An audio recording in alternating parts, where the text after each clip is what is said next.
rings on it. That's That's it. They do sell them, so well, apparently there's a market. Yeah, it's definitely a market. Yeah, It's just not the unfortunately. one spot. No. Not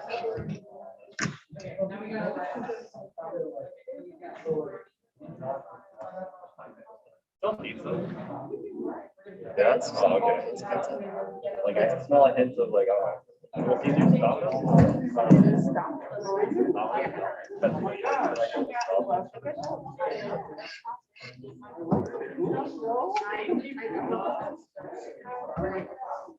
I smell good.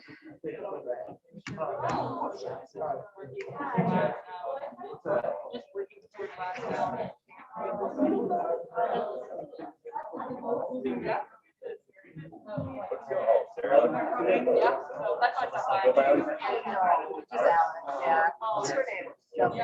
Jessica. Nice to meet you. I'm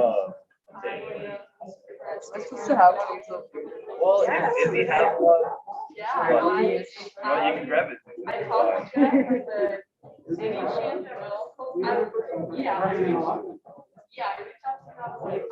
Wait, there's something else. Oh yeah. Yeah, I think I remember them talking about that they would have a thing. Oh, That looks like a bingo. funny. We never talked about What?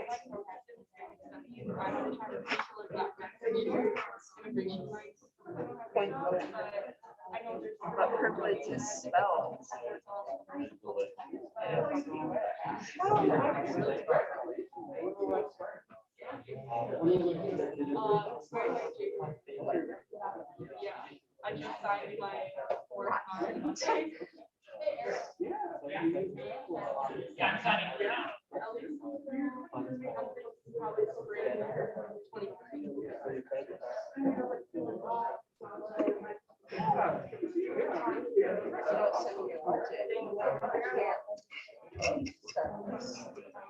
Nobody, you know, nobody applies for this at the same time. This is sustainability. There's just a lot of last minute stuff. I just feel like backgrounds are kind of like complicated.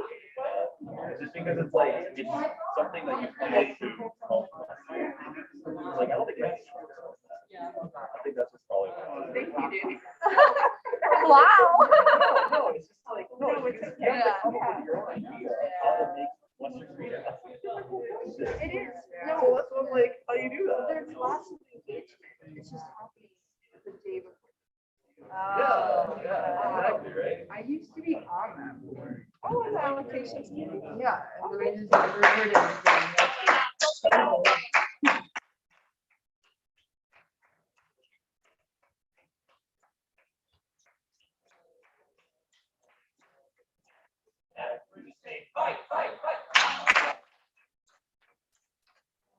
All we will reign. Fight from the fight. What? Fight from the fight. What?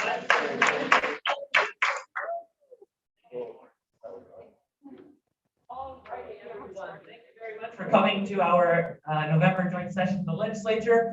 We're going to get started with an icebreaker real quick. So I'm going to ask everyone to find a partner. If you don't know that person, it's even better. All right, I don't know you. All right, that's worse. I don't know you. Let me rephrase. Please stand up and find a partner. Oh, there we go. Wow. Oh, Oh yeah. my God. We did it. Wow. Oh, we still actually know each All other. right. Yeah. I need to get a feel of the room before we start this activity. So if you are comfortable with making physical contact with a stranger, example, a handshake or an elbow bump, please raise your hand. I didn't hear. That seems to be majority of the room, which is perfect. Okay, so Can we get a revote? We thought you said uncomfortable. uncomfortable. If you are comfortable with shaking somebody's hand, giving them an elbow bump, or making physical contact, please raise your hand if you are comfortable. Thank you. All right. If you are uncomfortable, you have no obligation to participate in the first or the last part of this icebreaker. But I just want to make sure that we have that ground rule established. So this icebreaker is a combination of greet like a stranger, greet like a friend, and alternate intros. So what I'm going to ask you to do now is go around. You can start with your partner and introduce yourself really quick, as if you were introducing yourself to a stranger. You know, hi, my name's Eric. Okay, move along, next person. So you guys get to do that and try to shake as many hands or give as many elbow bumps, whatever you feel is comfortable for you, to as many people as possible, starting now.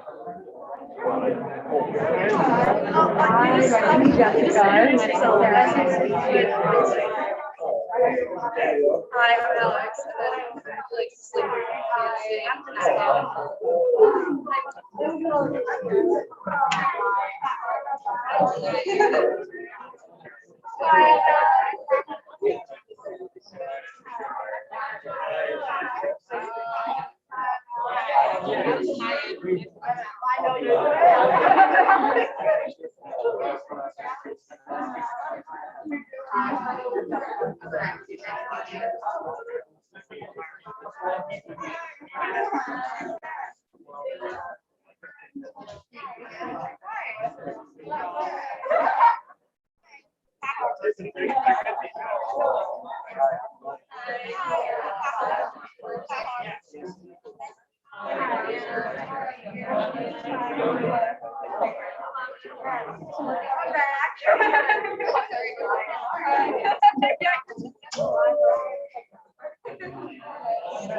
Everybody, we're going to put a pause on this real quick. Clap once if you hear my voice. Clap twice if you hear my voice. Thank you very much. All right, so we started the groundwork. Now we're going to start introducing ourselves to each other. So now, for example, Daniel, you mind if I borrow you? Sure. So now I'll start with, hi, my name is Eric. I'm student body vice president. I'm a college aviation major. What about you? Daniel, I am, I don't know, I'm vice president for Advanced Business Relations at Western, SA. And, I don't know, we'll see here. Nice. Yeah. Awesome, thank you. So you're going to start introducing yourself in more detail, but here's the catch. You introduce yourself once, like I just did to Daniel. Besides my name, next person I introduce myself to, I can't use any of that same information. So you can no longer use the fact that you're the vice president of business relations, or any of that. So I'm going to give you some time to break up into partners. I'll give you some time to introduce yourselves with your partners, and then I'll have you guys switch partners.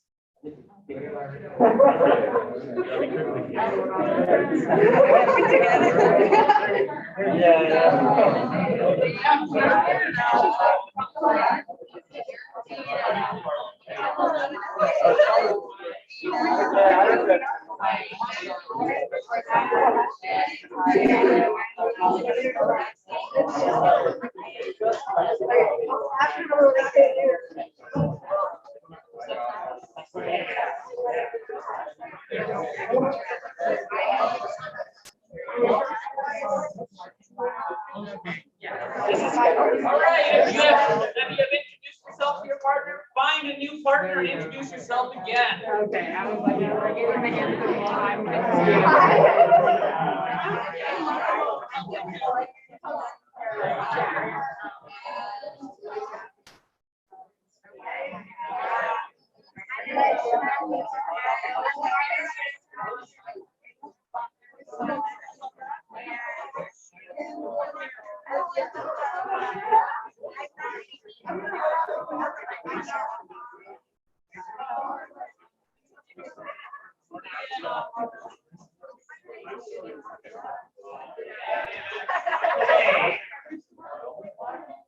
Find a new partner.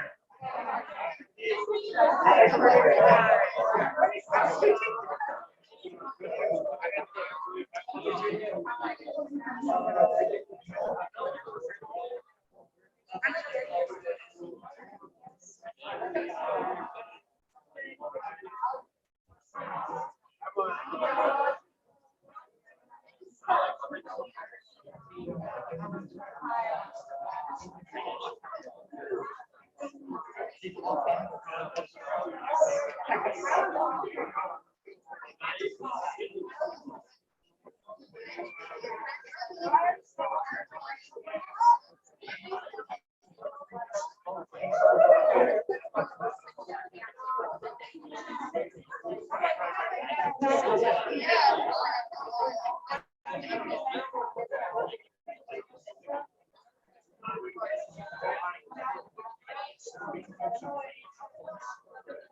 right, and try to find one more partner. That's really big for something that you haven't told anyone yet.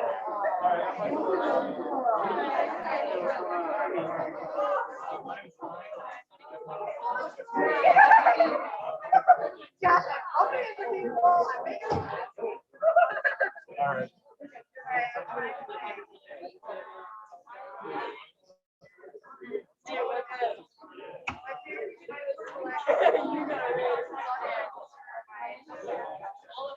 That's why I did that.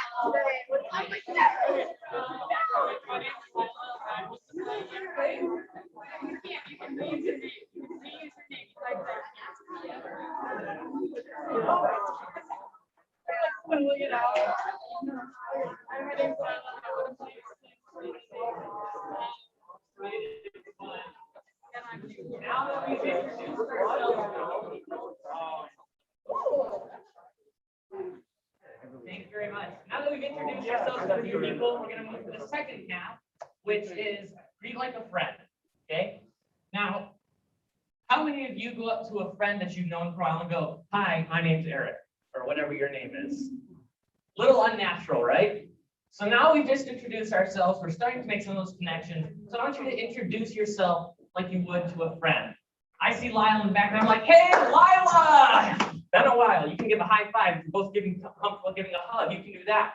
Try to find a way to make a meaningful connection that's not high. With as many people as possible in the next 30 seconds. Go. Yeah, man.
Thank you.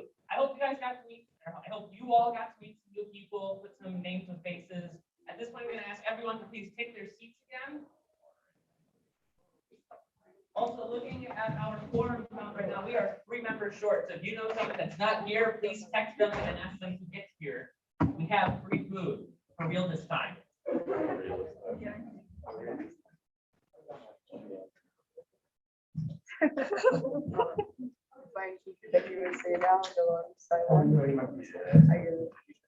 All right. So up on the screen right now, you'll see we have a break. This is time to go and get food. I'm going to start with this table, and we're just going to work our way across. Since I don't want a huge backlog of the line over there. So once the table in front of you's gone, feel free to excuse yourselves and go get food. We have Domino's cheese pizza, sausage pizza, pepperoni pizza, and garlic twists. So you can be the first person to go and get food. We have hand sanitizer over there and plates. And so your table can go and just work your way around the room. So I made a mistake in the agenda. I put in communications. After I don't know. I just kind of sit there and watch, but yeah, she's got amazing. I was like, so we do have a few communications. First of all, we did not have time in last week's meeting to give our veterans a shout out on Veterans Day, the day before Veterans Day. If you have or are currently serving the United States Armed Forces or as a first responder, would you please be willing to stand so we can recognize you for your service to our country and our community?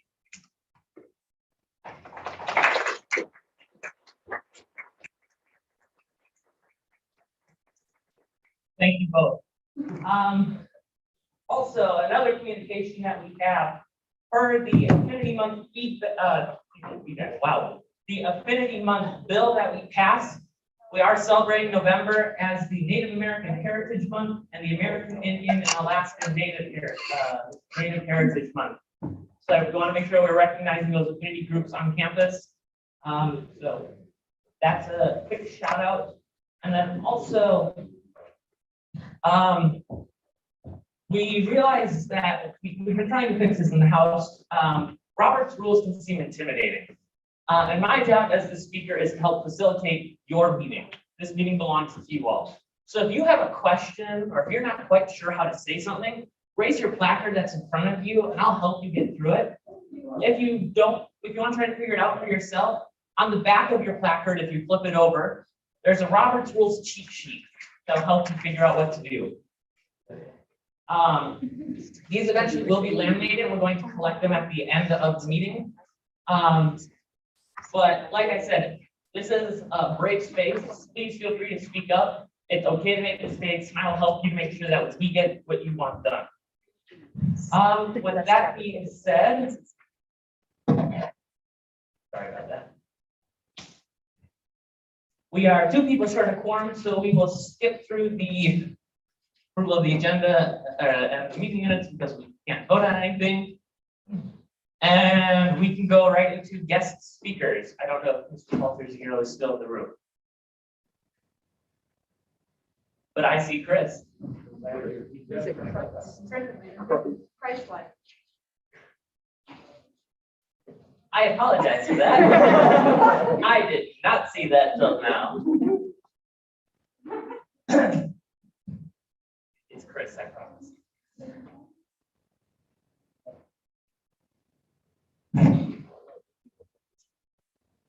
Well, this is awkward. I have no idea where they went.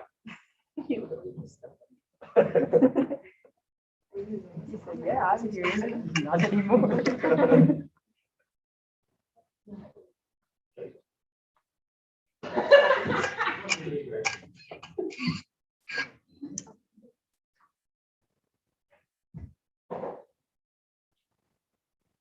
You want to go to the podium and I'll just say my word to you?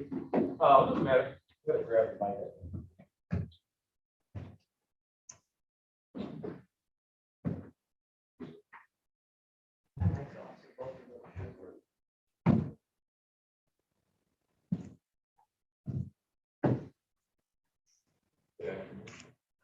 Good afternoon. You all hear me? Sure.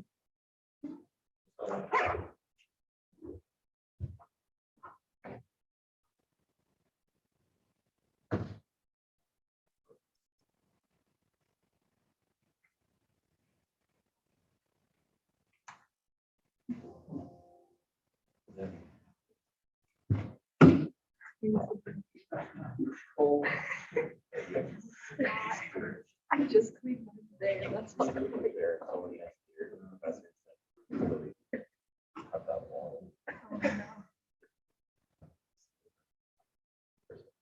Okay, all right.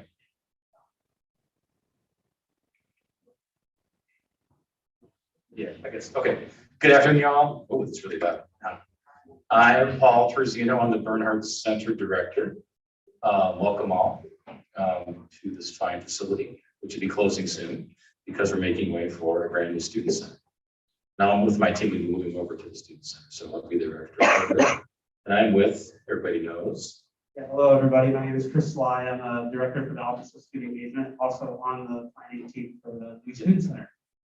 So we've both been involved with the planning of this facility for the last 10 years.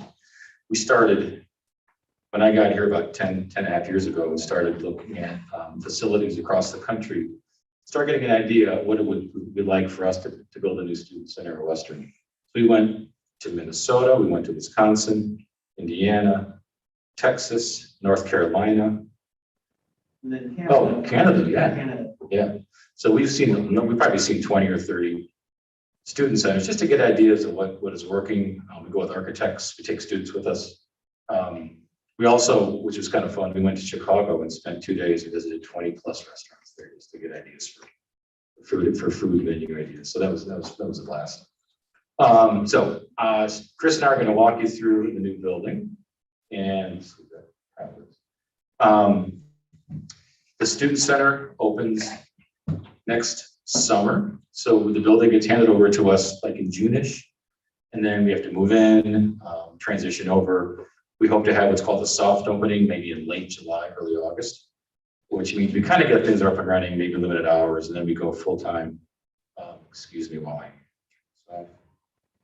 sorry about that. My wife asked me where I'm at, probably. And then we'll go fully operational late August. So once you all come back for the fall semester, we'll be up and running and ready for you. We'll have some sort of grand opening celebration in September. So that's kind of a timeline. But how many of you seen any presentations about the Student Center? Just a couple, right? Good, so most of you haven't. Well, you might see some images you've seen before, but there are also some new ones in here, I think, that nobody's seen yet, at least not many people. So anything else to introduce this, you think, Chris? We're good? I think real quick, the one thing to add is right from the start, even before anything was built or anything was submitted, the diversity and equity and inclusion was right at the top. And so when we picked an architect, a construction manager, different things like that, especially like the architect phase, we had that as one of our main drivers, and that was new for them. Yeah. And so when they put their bids together to say, hey, we want to design your building. So even again, what you see there is before the design. So as we walk through the building, we'll make sure we highlight that too. A lot of the key spaces that really emphasize the diversity, equity, and inclusion right from the start. And so a lot of places on campus here have been retrofitted. If you think about Trump, that wasn't its original design or intent. So we're really excited about that. And we've actually, Paul and I worked with others, but have done presentations in the industry. And that's a lot of other schools are like, how did you guys do that? And I want to learn more about that as well. So it's been pretty neat. Okay, so I want to go mobile. All right. Okay, before I start, I want to highlight one kind of really cool part of the building. As we took tours of different student centers, one thing everybody liked, especially students, was natural light. We don't have natural light in this building. You got to go into rooms like this to get in. You know, HHS is a cool building because it's got a lot of natural light in it. And we said, okay, we're going to make sure we do that. So one way we did that is the center of the building has this kind of core, we're calling the heart, and I'll talk about that a little bit in a second. Top of it has this big atrium light, which is going to let light flood into the whole building all over the place. So it's going to be very bright building, especially compared to the grounds. Okay. This heart is also a gathering stair. So it's a place where students can congregate on these, on these they can kind of walk down into different levels, level 1, level 3, but also spots to gather and hang out together. Which is something that was very important to us. We wanted to create a place where students could gather, get together, meet each other, collaborate, etc. So this is one of many areas that we kind of try to do. But again, this is called the heart. And as you see images, larger scale images, you'll kind of get a sense of where that's at in the building. It's the heart of the building. It's kind of shaped like a heart, so we thought it'd be cool. All right, we have 3 levels. And if you're jumping in, I'll just yell. The building was built on a hill. It's right over here, of course. I think you'll know where it's at. And level 1, you enter from down on kind of the south side. If you're coming in from Arcadia Flats, walking up the hill, you enter level 1 right here. And this level has a number of cool things. It's probably the most student-focused level on the 3. Well, they all are, but it's got a really cool big game room. We'll talk a little bit more in a second. It's got food. We'll see better images of all this in a little bit. It's got pizza, Latin, like Qdoba. It's got a market. Well, like Core Life. Anybody know Core Life? Okay. Core Life is an eatery on Southwest Edge. They make like salad bowls, rice bowls, noodle bowls, all to go. And there's kind of a mini built-in Core Life in the back here, plus sandwiches. And our pub. We're working on establishing a pub in the building, the first student center mission with a pub in it. So We're not there yet, we're very close. So hopefully we'll talk more about that soon. Off the pub is this awesome outside patio that overlooks, looking south that way. You see Stadium Drive, you see the stadium, you see the field house. It's really an awesome spot to hang out. So this building has a lot of really cool exterior spaces to hang out in, unlike what you see, or a lot of the buildings on campus. All right, bookstores over here. We're going to move the Bernard Center, by the way, closes when we move over. The VC closes, and it gets torn down. So just so you know that, sad day, it's going to have to happen. What happens here, we're not sure. We'll probably be green space for a bit. But someday, when you come back as an alum, 5, 10 years from now, you might see the building here, or maybe a few or something. So just in case anybody asks you, that's the thing.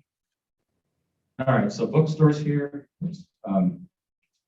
We have a PNC moves over. We have a FedEx Kinko's, a FedEx office print pack ships coming over. We have a Starbucks, so full-fledged, full-blown Starbucks in the building. Some seating. Here's that heart. And this space here is called the Mosaic Affinity space. It's really a suite of a number of rooms, and they're really meant to focus on cultural programming gathering.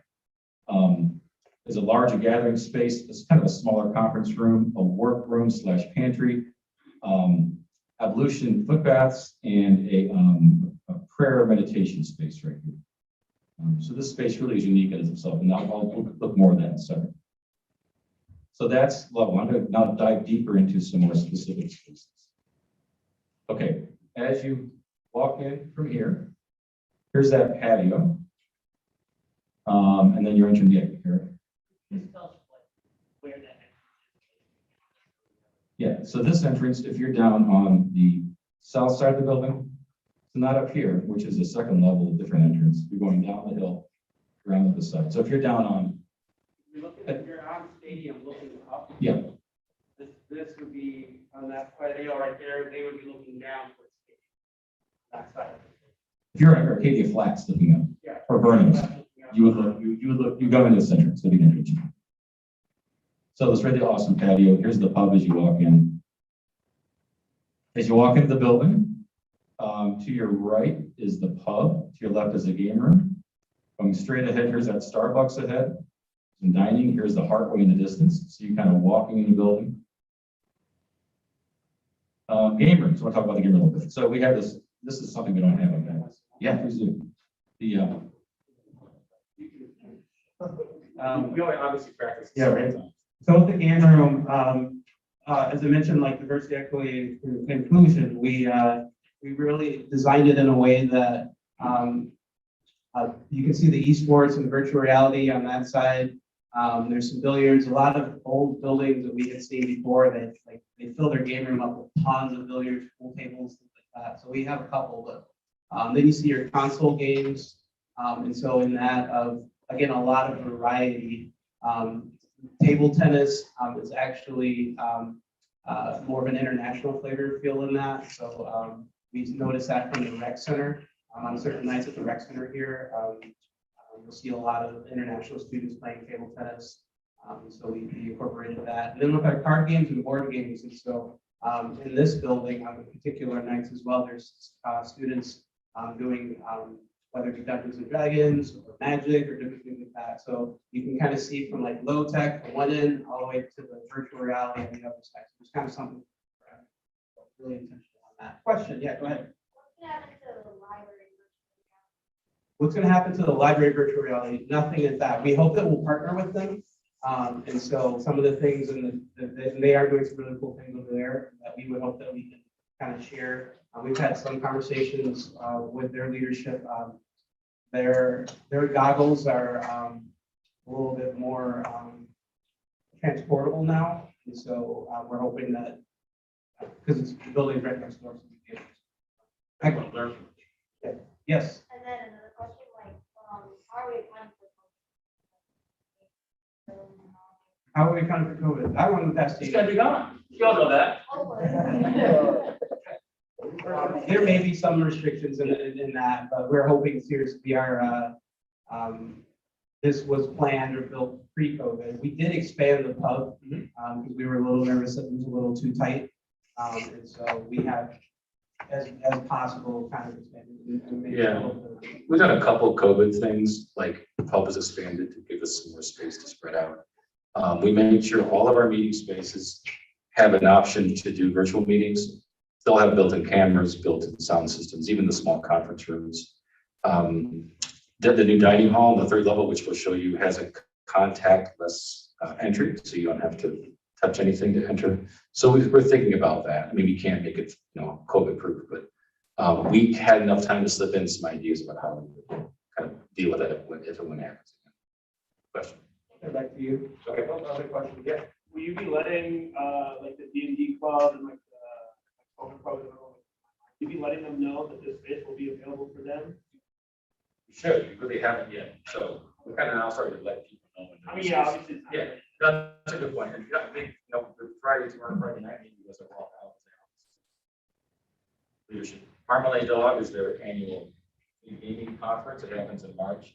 I'm sure we'll talk about that. That's a good point. Questions? So, all right. Okay, so I got a lot to do. Okay, just some renderings of the game room. You can see there's the virtual reality room. Some ideas of the game room. Okay, you go back out. This is one of our new food venues. We call it Fuego Verde. It's a Latin concept like Qdoba. Just down from that is our new pizza concept called My Pie, I think Blaze. As you keep going down the hall, branding's a little different. We have some old ones and new one. That's what it kind of consistently. Here's My Pie. As you walk around, there's this cool concept called the corner. We have our information tables out in front of the VC. This takes it a notch higher. This is an information or like an info table with, it's got a sink in it. It's got a built-in table. You can do display racks. So a student can really just say a student org is an entrepreneurial organization and they've developed some new thing they want to showcase. They could do it here. Student could have a bake sale, but then they have a sink in the back to wash their hands or, clean up a little bit after a bake sale. We could have a company come in and sell things to students that might like, a flower shop could come in and sell flowers right before Valentine's Day. So this is meant to take the information desk experience and really wrap it up a notch higher. We'll still have those information tables out, like these tables you see here, but this is kind of a step higher. So as you walk around the heart here, again, this is the Mosaic Affinity space. I just want to highlight it. That kind of shows already that we have a larger meeting space, workroom, and a little smaller, we call the flex room, and then the ablution and prayer meditation. Okay. Oh yeah, so you want to talk about that? I can do it. Okay, so we don't have enough money, space to create affinity rooms for everybody. Every affinity group needs it. And obviously, we need more affinity space on campus. Hopefully, we get to that point soon. What we can do though is we kind of think of this as the hub. So it can be used by a number, but it's like the hub and the spokes around campus of the different affinity groups with spaces, maybe Trimby, maybe Ellsworth, other parts of campus, DSS.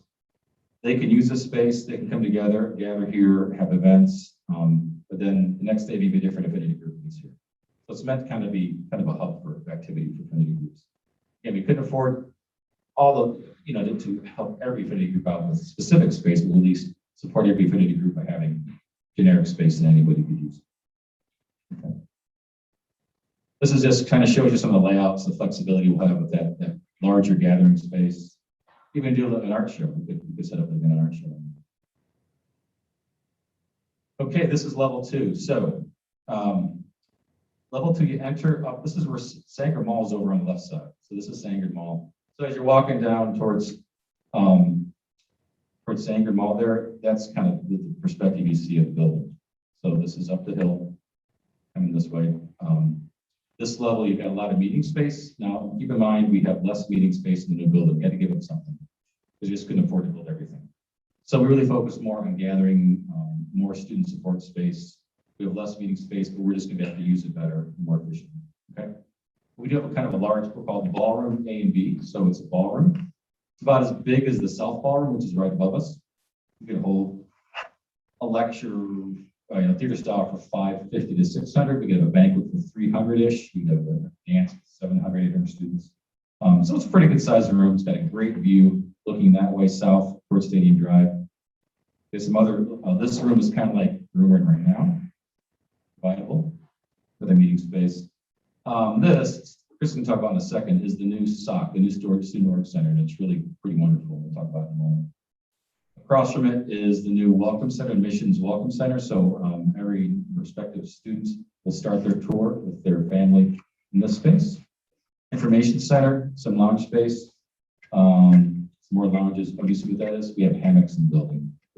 So bring your hammock if your hammock can get poles built in just so you can bring it. Some little group study rooms, some group kind of hangout space. We have 2 print release stations in the building, so you can print over to the building and pick them up. The source is over here. We have a commuter student resource center, so it has lockers, microwave, counter space, same. So if you're a commuter student, forced to bring your lunch over, you can heat it up, whatever. All right, so more detailing. So Chris, you want to take over? Yeah, so the Student Organization Center, the SOC. So Paul's going to be my pointer again. So at the very entrance there at the bottom is a really wide open glass door. And we talk about collide, collaborate, and conspire. And so just a show of hands, do folks know where the Student Organization Center is in this building? It's good, most of you, which is good. So it's back here and there. And so it is about almost this new space is almost 3 times the size of the old SOC. So just for get spatial orientation on that. So at the very entrance there, wide open glass door, done on purpose to have it open, to really be more inviting. And so we wanted to create a space where, what if I'm not in a student org, I'm not quite sure how to join, and so we really just want to leave it open so maybe folks come in. You can see some lounge seating right there in the beginning, and so if somebody wants to get in there, charge a laptop or study different things like that. The other touchdown, the pods is what we kind of call them, but the other workstations, those are for RSOs as well. If they just want to sit down and kind of work out something, maybe it's a meetup spot, different things like that. So the offices towards the back, we have right now the design, there's 20 of them. They're fully enclosed, and so that was important for students as well, because in the current stock, there are cubicles, but they're not all the way to the ceiling.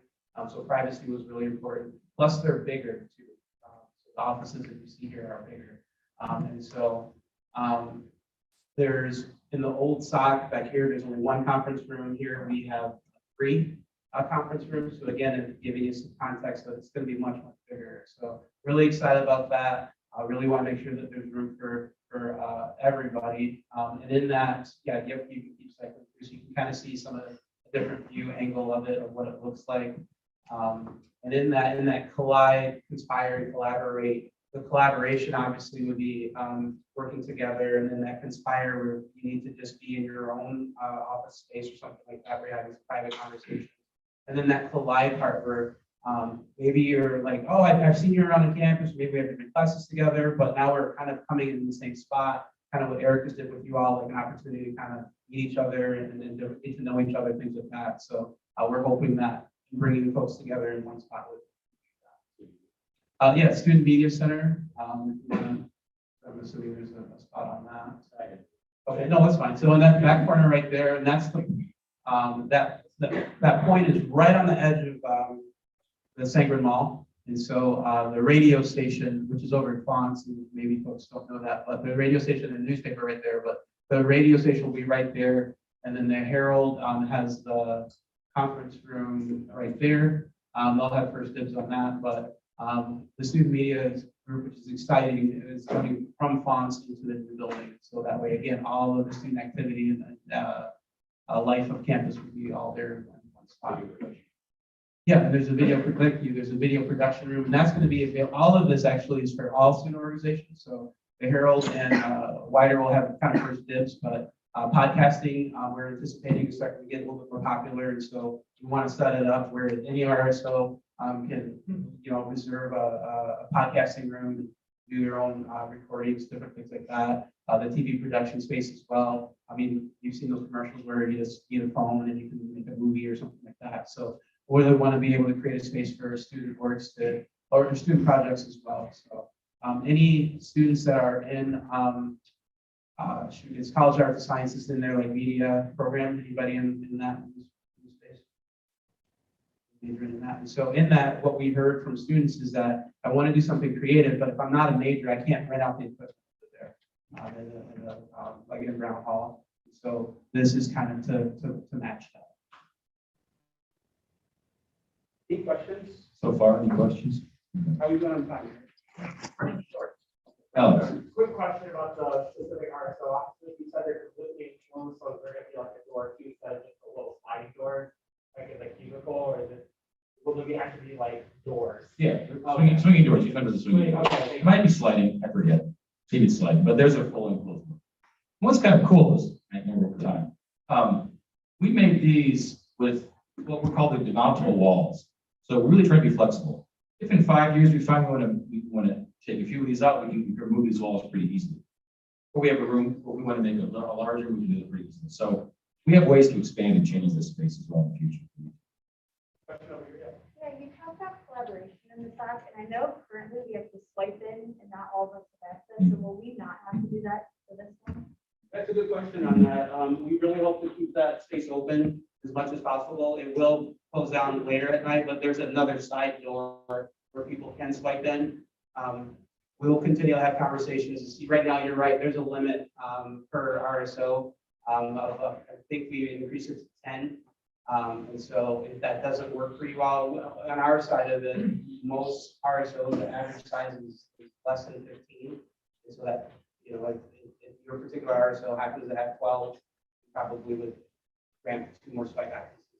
So we have heard that feedback, and we want to open that up a little bit. So we were at 7, and that was a little too much for a lot of you all in RSO, so we bumped it, and it's still not working. We need to get this over 15. Thank you. Yeah, so what would be the process for RSOs if they want office use off? Yeah, so the question was, what if I'm kind of like what you put down, and what's the process in that? So we are working with Paul, and we're generating that, but RSOs have to re-register every year. And so in that, as part of that re-registration process, that's when, hey, are you interested in an office space in the new student center? So those that are currently having offices, we're going to assume that you want to move over. And so in that, we're going to work with those, and we got to make sure that we get everything out of the old stock. So that's going to be one more added piece of, before we give you the keys to get into the new space, we got to make sure everything's back up on the old one. But if you're not currently in there, obviously you see it's about 3 times the size. So we're anticipating that there's going to be room. So there'd be an application kind of form in that. Explain your mission, your purpose, what we use in the space, stuff like that. Okay, you leave the SOC, and the information center is right here. And here's the admissions welcome center. There's a lot of really cool graphics in the building. That'd be a whole other presentation. But one that's really cool is this graphic right outside the very busy traffic hallway. These are going to be panels that highlight our students and their successes. We're going to shortchange them out every 6 months or so, but we'll have to do the work and find these students across campus. So, we can highlight maybe they, won a competition, a music competition, or whatever. So we're going to have students highlighted here, including a video board, so we can maybe even highlight an RSO video. Those hammocks I talked about. No, I don't know if you've noticed, but the area between the new student center and the library and Canley is all getting redone. So that was called the Board of Trustees Plaza. It's all getting redone, which is going to be much better space for students to hang out, even have events like Bronco baskets spill in there much easier now. It's going to be a great space, and you get there through this door. All right, this is the heart. Again, you can see people hanging out and seating. Here's the sunlight coming in. When you walk back this way, you get to some meeting space. Here is our ballroom. This is it, all open up to A and B. Again, we can close off half of it and use for 2 different meetings at once. The wall between the 2 has got a very high, what they call par value, so you could have 2 meetings at once as long as you have enough. All right, up to the 3rd level, and here again, getting up and down through the heart. There's also elevators right here. 3rd level is mainly a new dining hall. Henry Hall, hang your grab and go. We're hoping people at the dining hall as we know it, which is in the back of the BC, will close down. Be replaced by kind of a BDC mini. Much like BDC has a few different platforms, but again, it's you walk up, you get your food at the platform. It's hard to tell from this drawing, but it's kind of a lot like that. It's got some great seating overlooking Sangre Mall. As you look up on the third level with that ring of fins going around, it goes around the dining hall. It also has some study space, a new lactation room for moms, which we don't have one proper one on campus. This is the first one, which is really cool. And then we have an office which combines 4 different groups, and this is really because we want students to have greater, easier time to get to meet with us. We're going to have our office, which manages the space in the building, Office of Student Engagement, dining services, and our VP for Student Affairs and her 2 associate VPs moving into the building. So we'll all be up here in this office suite. So you can come and get registered for an event, you can get funding, you can talk to dining services all in one spot. So the idea is to make it convenient for our students to meet with us. As you walk up the main stairs, this kind of shows the lobby. You're looking into what I think is going to be an awesome room. It's called the Fireplace Lounge. And this is a lounge. This doesn't show. This is actually about 3 times as big. There's a huge fireplace in this room, and there's those fins you see that wrap around the building. It's also got a demonstration kitchen. So dining services might demonstrate some cool things to make. Hang out in the lounge. It's going to be overflow space for the dining hall for lunch. Evenings and weekends, we'll use it as kind of an open space for students to use. A couple more. This is just kind of highlights what these new the new dining hall platform look like. This is a salad bar. This is a pizza place, big pizza oven. This is the point, which is that curved point right at the closest to us right here. And I didn't have any other videos, images of the dining hall. So that is a whirlwind tour of the new student center. Sorry, I went over time there. Any questions? Yes. Parking? Yeah. That's what parking. It's the biggest question, which is a great question. So we were able to secure 20 spots right in front of the building on the south side. As you come up the hill, right before you enter on the south side, there are 20 spots. The daytime, they're going to be 1-hour spots. There'll be slight charge, like $2 an hour. So if you want to come in, grab a piece of bite to eat, go to the bookstore, etc., you could park right up there. I think after 4 or 5, it opens up. So if you have an event, you could park right there. We've also got lots 68, 69, which are right down the street here in front of Henry Hall. And that's really steps in front of this other entrance. That is a visitor lot. Evenings and weekends, it opens up. Everybody can park there. Lot 41, which is the other side of Sangre, really, if you park there, you can just walk right through Sangre, and it's not really that far away. So if you think about it, we'll have to educate the campus community about parking, but there are some options.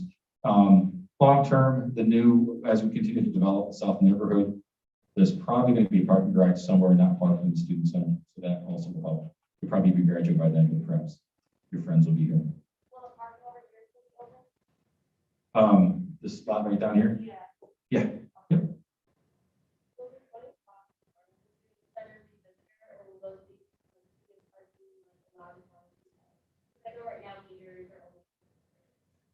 That's a stupid rule. I'm just gonna say it right now. And I think parking's gonna change that rule, that anybody can park in the meter lot. So we're gonna park it changing. So it is a visitor lot with a pay, it'll have a pay machine, not individuals. But then after like evenings and weekends, it'll not be meter monitored. So anybody can park it. But it will be metered daytime to make sure people have a chance to use it. Other questions? For Chris or myself? Awesome. Our office is right next door. Please come in, see me. Any questions, let me know. We've got a great crew of staff that are going to be helping you in the new building. Smitty, Connor, myself, and Dave and Mike, and one player we need. That's pretty all. Thank you.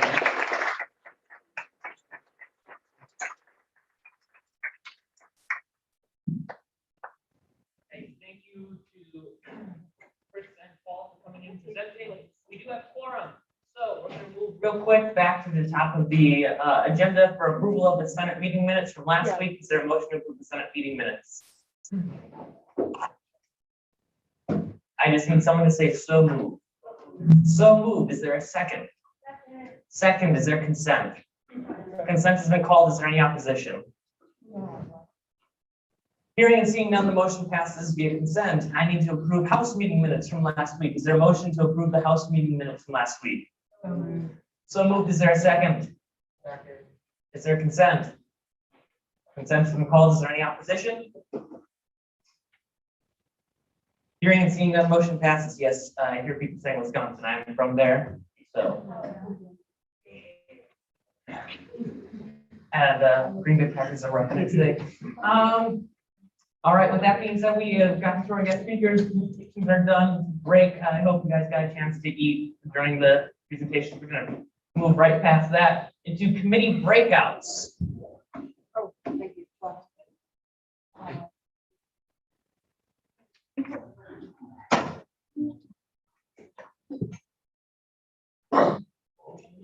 Hello, everybody. How are you doing? I do not believe a single one of you. How are we doing? Okay. So we're going to get started with Project X. We're going to do a brief overview of what Project X is today. This is the first of 4 Project X meetings. So Eric, if you want to be my slide person, that would be appreciated. Go to the next one. All right, for today's agenda, we're going to do a quick 7-minute recap of what it is. We'll go into a 20-minute discussion period, and it's pretty fluid, so no pressure. And then we'll do like an up next section, just letting you guys know what's kind of on the radar. So, the objectives for Project X for review. So the first one is prioritize and student-centered finances, really looking at the allocations process. I know 75% of you are representatives, and this might be something that you're particularly passionate about and want to see reform or complete changes within. So if you're interested in those, highly suggest that you would talk to the Finance Committee.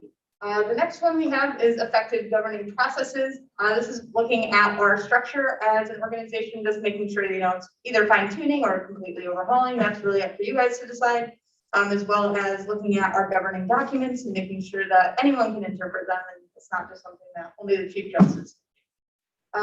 We're also going to look in the third committee at our organizational culture and our operations, making sure that we all know who we are and what we do. And then that really ties into the fourth and final committee, which is the outreach committee. And the outreach committee is really making sure that everyone else knows who we are and what we do, because we provide a lot of resources. Like, how many of you know that we provide free legal aid? Yeah, about half. Hopefully we can get the other half of everyone there on campus too. Next. So a brief overview. I'm going to make sure the people of each committee kind of stand up and tell us what, or introduce who they are. So the Finances Committee is made up of Vice President for Allocations, Naren. I don't think she's at today's meeting. The Vice Chair for Allocations, Chenkid's son, so you could just stand up. And then VP for Sustainability, Piper Meldrum Roy. Perfect. So those two will be the Finance Committee. We also have the Governing Processes Committee, which will have the Vice President for Rules, Bylaws, and Administration. She's also not at this meeting. But Political Affairs, Alex Lawrence, and VP for Academic Affairs, Bo Bielski, are both here. So those will be your governing process points of contact. Organizational Culture and Operations, we have VP for Student Affairs, Alicia Ewing, Michelle Herrera, who's VP for Public, oh, is this not yours? I'm so sorry. VP for Community Involvement, Charles Poole, who is not in attendance today, and then VP for Information Technology, Manuka. So those two will be running the Organizational Culture and Operations Committee. Then on the final committee, certainly not least, we have the Outreach Committee. I apologize. Michelle is on this committee. We also have Ashley and Ashlyn. Ashlyn, just want to say hi to everybody. So those are the 4 committees that we will be going into today. If you just want to go to the next slide. Maybe. Perfect. So just a quick overview of the timeline and where we are at. So the big yellow circle is where we currently are, November 17th.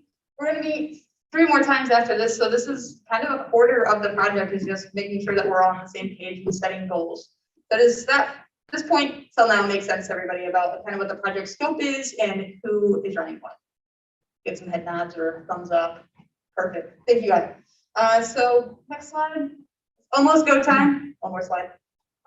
So basically we're going to go into discussion. 3 minutes of those discussions are going to be your introductions. Hi, my name is Alexis. I use she, her pronouns, and I'm the president of the Western Student Association. But basically you doing that for each of you.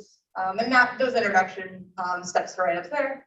Then we'll go into kind of outlining the goals and aspirations. So each of the committee chairs have a pretty good idea of what they think would be best for those reform, but what they think isn't necessarily what you all think, and so we want to make sure that those are aligned before we all get on the same page before we start reading. So with that being said, the last 10 minutes or like the other half of that time, we will be going into tactics and strategies. So really just here are the big goals and here are all the sub goals. Does that part make sense to everybody? Perfect. So with that being said, the finance committee will be in this general direction, the governing process in that general direction, outreach right here, and then this will be the, I'm blanking on the name, organizational culture and operations. So if you just want to go to each of those sections, whichever you're interested in, feel free to bounce between multiple. I will get started.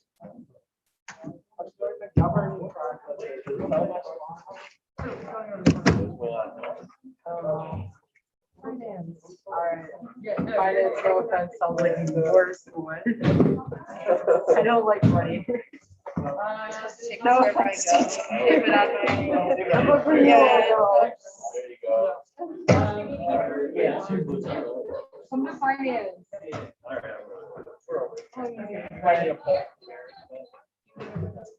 My stuff.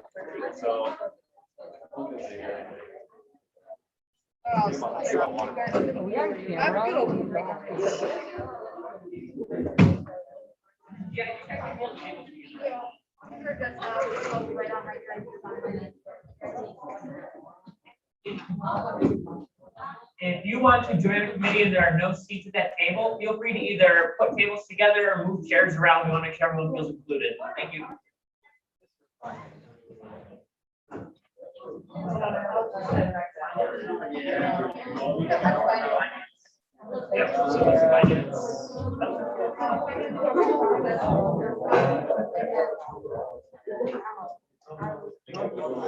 All right, whoa, that's loud. Just a reminder, we have finance over there, governing processes, organizational culture, and where did Alex go? I don't see him. Look, there he is. No. And then outreach, I believe, was over there. So we have finance, governing processes, Oregon ops, and then outreach. Yeah. Hi guys.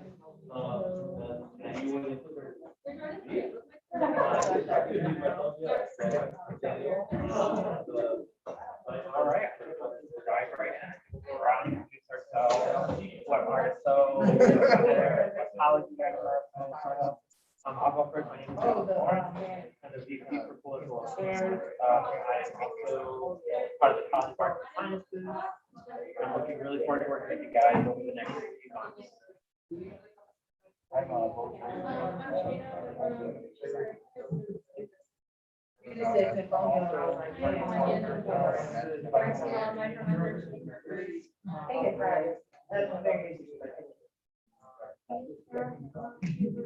I know about it.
We've kind of said, or at least just how we think this is going to run, that we have some questions we're going to ask you guys.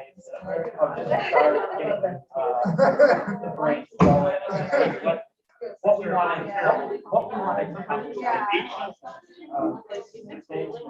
Start with, well, I have no idea.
Oh, my God.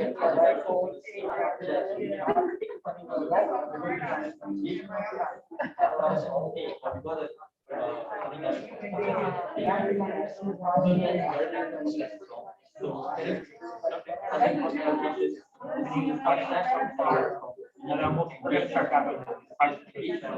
Hopefully we'll start getting your mind going and see if I can really kind of come up with maybe like what we think about. So I broke it down into there's three sections: legislature, cabinet. So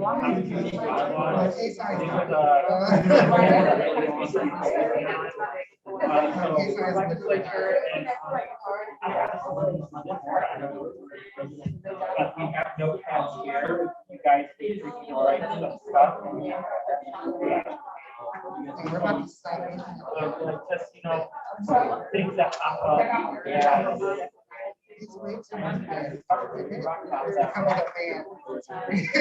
So, question 1 and 2,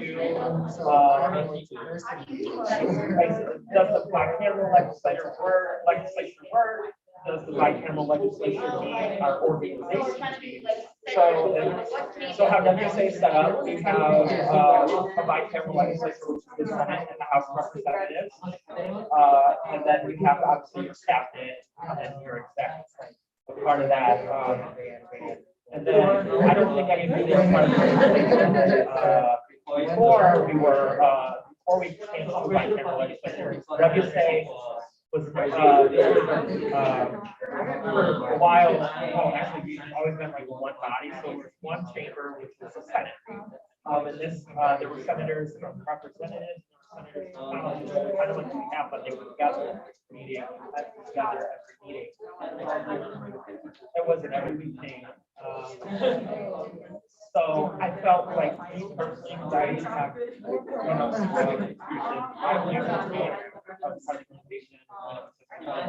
and we felt, at least I personally felt, we were more engaged, like more volunteers, and we're not separated. Everyone there, and we were able to. But those are kind of the boring questions.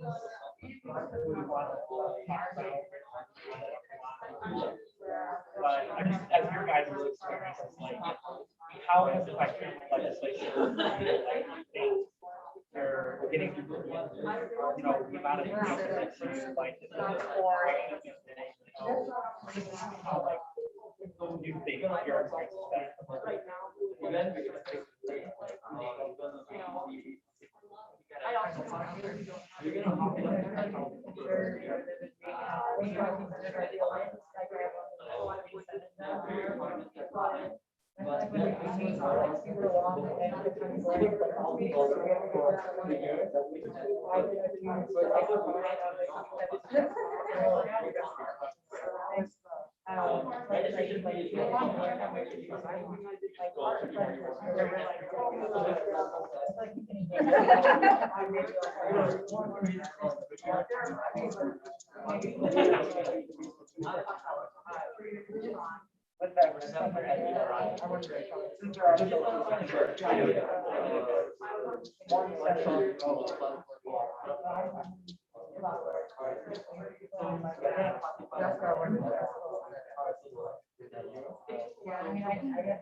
Same about an hour and 45 minutes.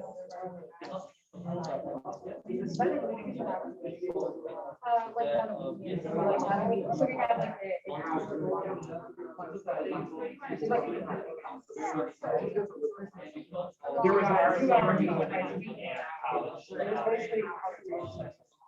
All right, everyone, at this time, if you want to start moving into your tactics and strategy, we're going to give you about 10 minutes and we're going to start wrapping it up, okay?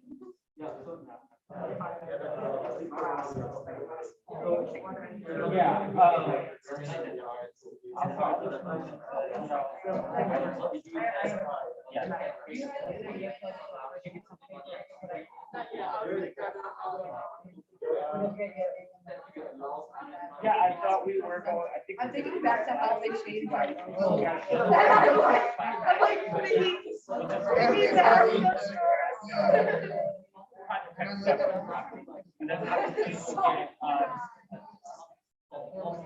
Yeah, and then obviously we'll give you guys our doc. We're gonna hopefully give you guys copies of the bylaws and documents and we can all collaborate.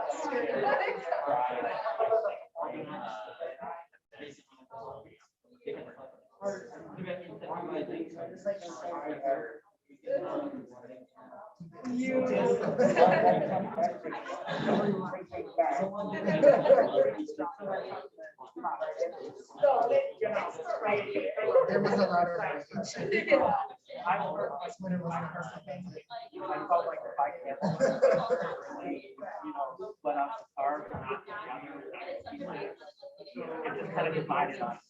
You got senators who are, it was this thing, senators are better than everybody else, or better for than the House. The House was divided, because it's around that. But for some people, it's just very divided. We can unify, and I felt like we were unified for everything. That's what makes it sad.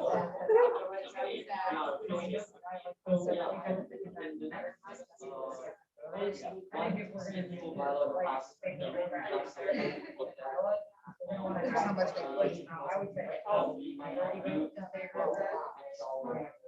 Too much.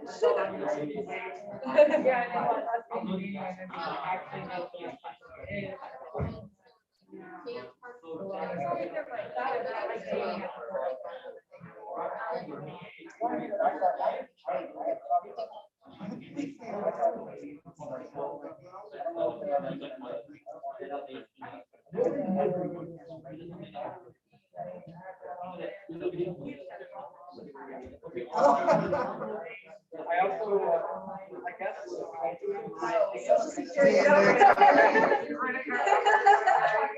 Credit card number.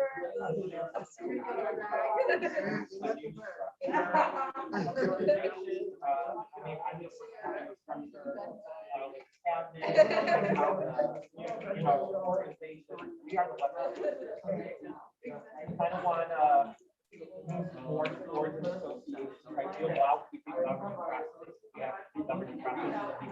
Consider a shared government practice. But really, that's really like association. Every association, if you want to vote, if you obviously need to be there for 24 hours, just register. You can register online. Yeah. Correct. Yeah. So really, it's kind of like more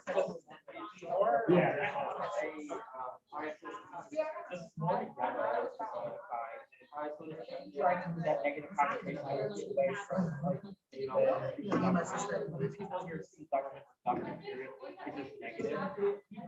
We think as an association, hello everyone. You guys are an association.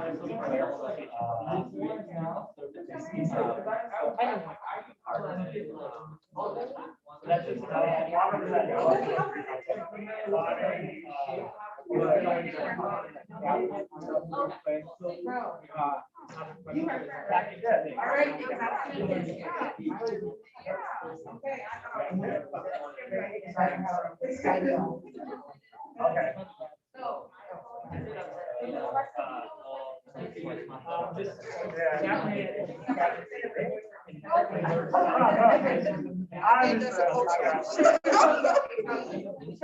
They got that barrier right there.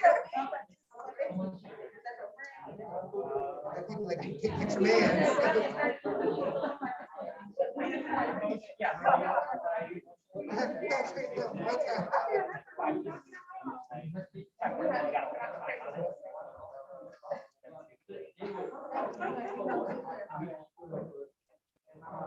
He's like, go get your man.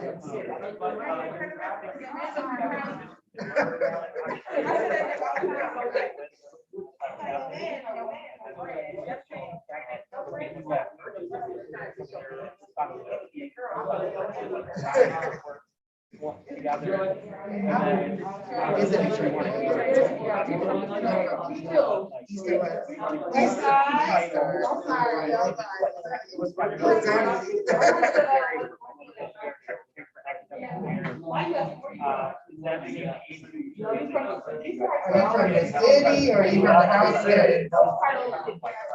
West side, like right off the like south. I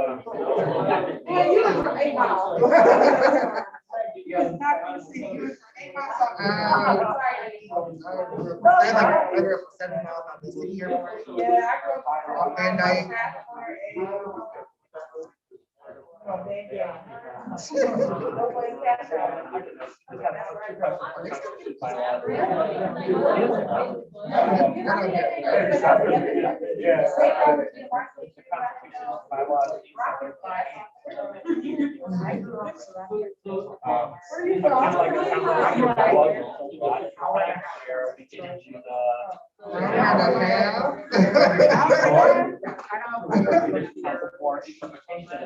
I think it's clean up and make it more. Like it's easier for everyone to follow. LA City. What are constitutional bylaws? I think my sister. Well, it's easier to read, easier for people to understand. I mean, I've got. We're quoted on our cards together. I know. Yeah. I know.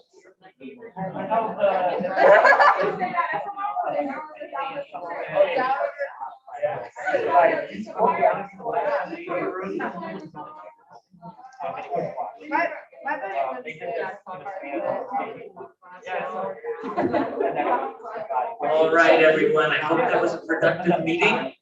We're going to start moving into our follow wrap-up type situation. So, Alexis, do you want to? Sure, you can take a minute to wrap it up.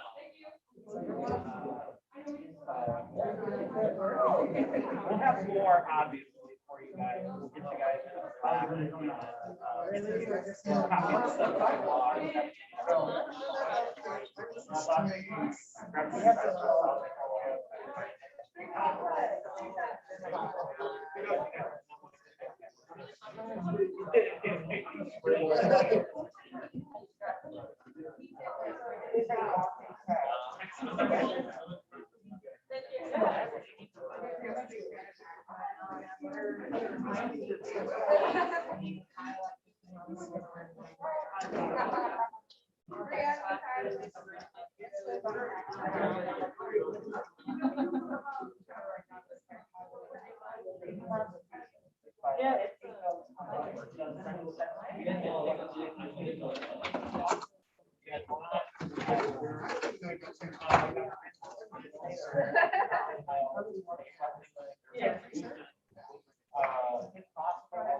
Oh, so specific political affairs, political affairs deals with legislative affairs.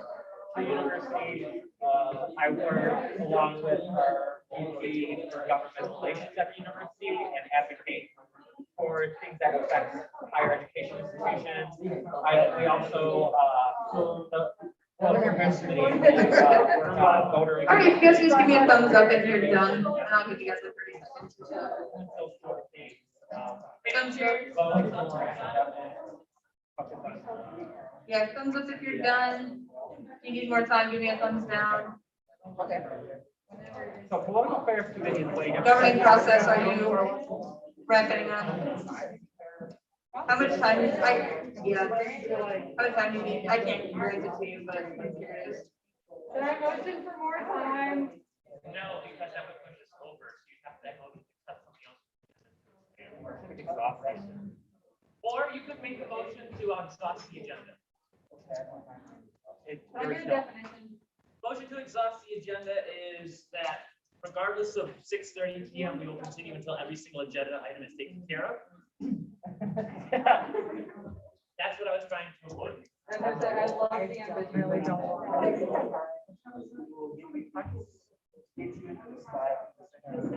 Yeah, can we just get like 30 seconds? Yeah, you guys have 30 seconds.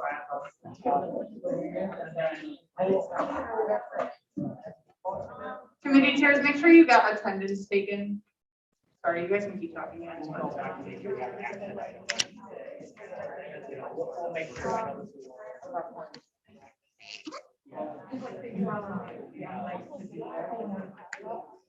This was our first meeting. Yeah, we have an idea now. Oh, yeah. I'm sorry.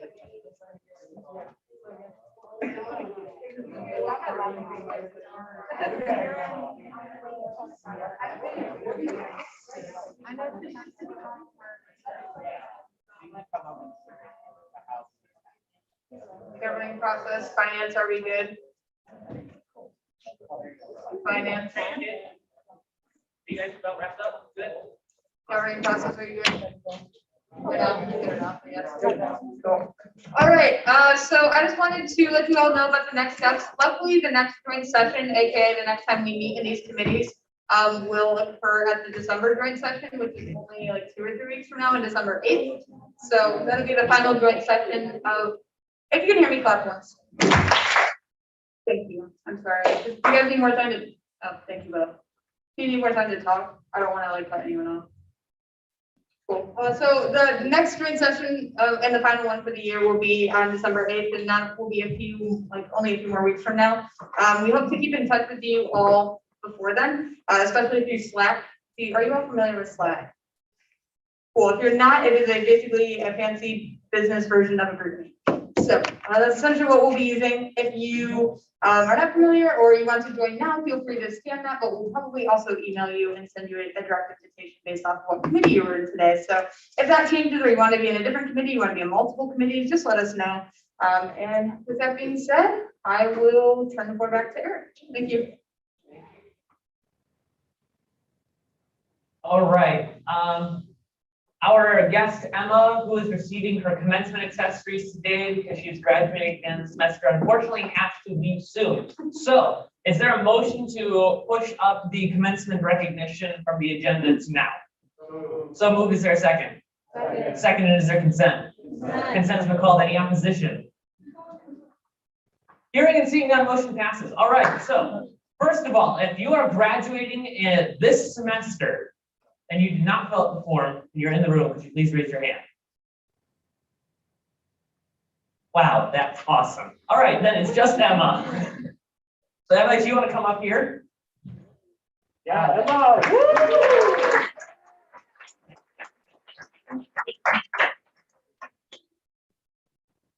So Emma, what are you majoring in? International and comparative politics in Spanish. Awesome. So you were a former senator, so here's your silver, blue, and white cord. And for being a member of the president's cabinet previously, you also get your WSA stole. So if you want to.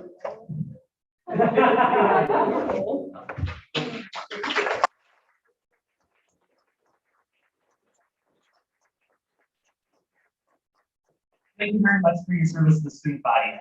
Thank you guys. Keep up the great work here. Awesome. Thank you all for that. We'll move right back into our agenda then. We have College Pads feedback from Vice President Alicia Ewing.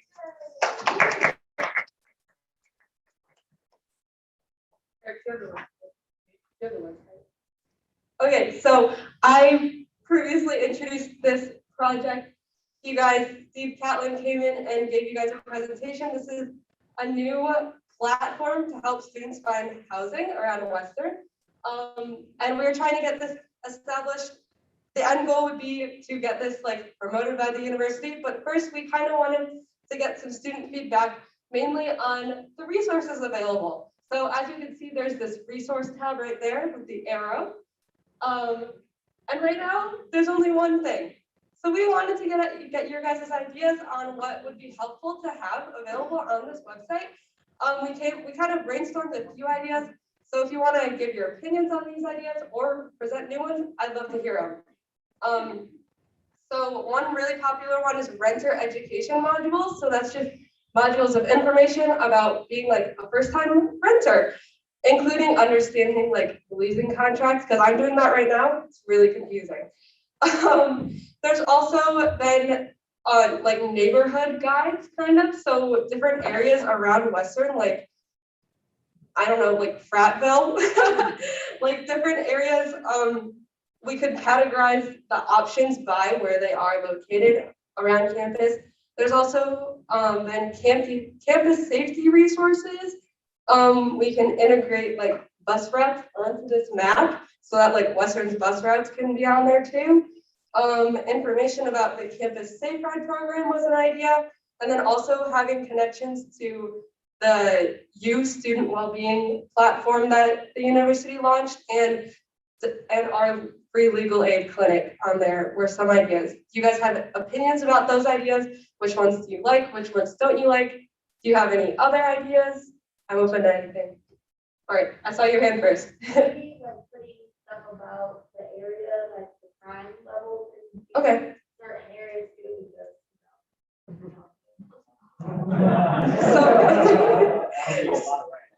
So resources for like crime education. Okay, that's awesome. Anybody else? Yes?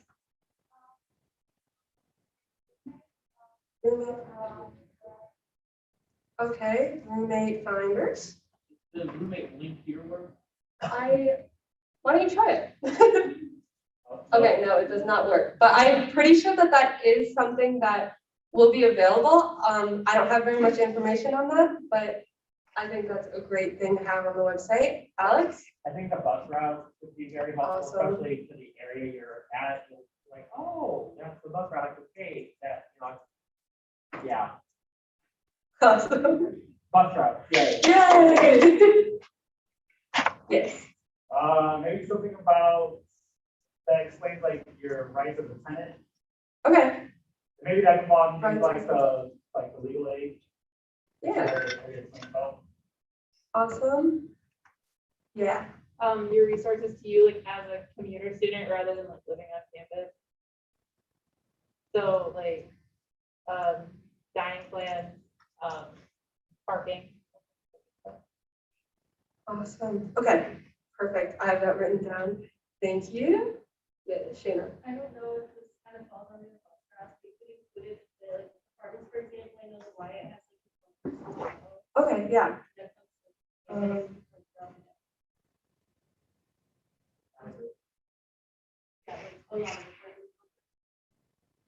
Colin? I don't know if this would be right for here, but maybe a resource for the actual owners of the houses, how to get their house.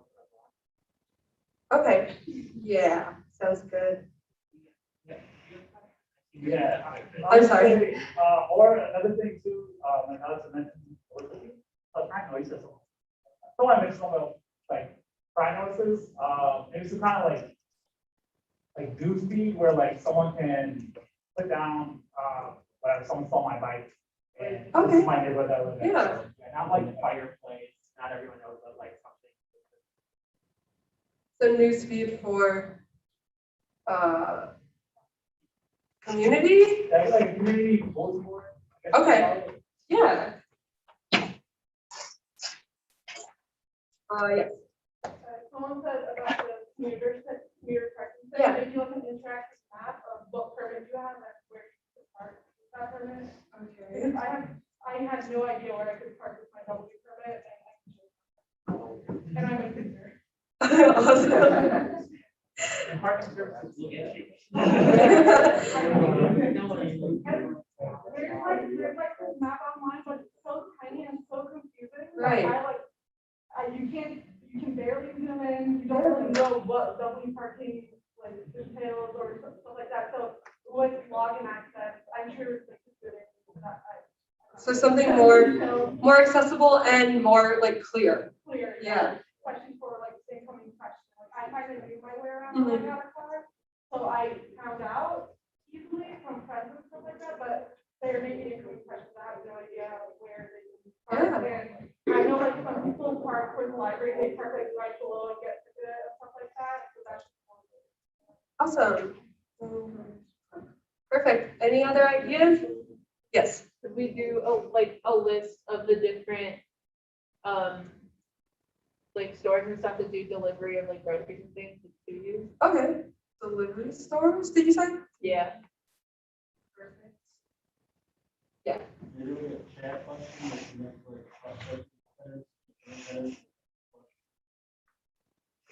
Oh, okay. Chat between.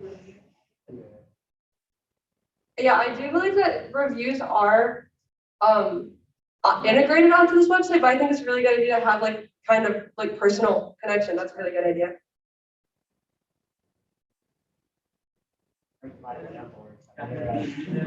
Yeah. Is there a way to filter by? I don't think so. That's a good idea. Yeah, and There is some here. oh, never mind. There is some. Yeah. I don't know if this is possible, but you know, like Facebook Marketplace where like people can sell their stuff. Right. Maybe for like furniture and stuff like that, because you can't really trust them. Right. So maybe you can sell your. Yeah, I can definitely think. that. Anybody else? And like feedback on what you'd like to see from the website as a whole. I don't know how much time we have there, but okay, we don't have much time. But if you guys have any other ideas, feel free to email me, reach out. Anyway, I really am passionate about this project. I think it could be a really good resource for students. And yeah, any final ideas, comments, anything? When will this be active?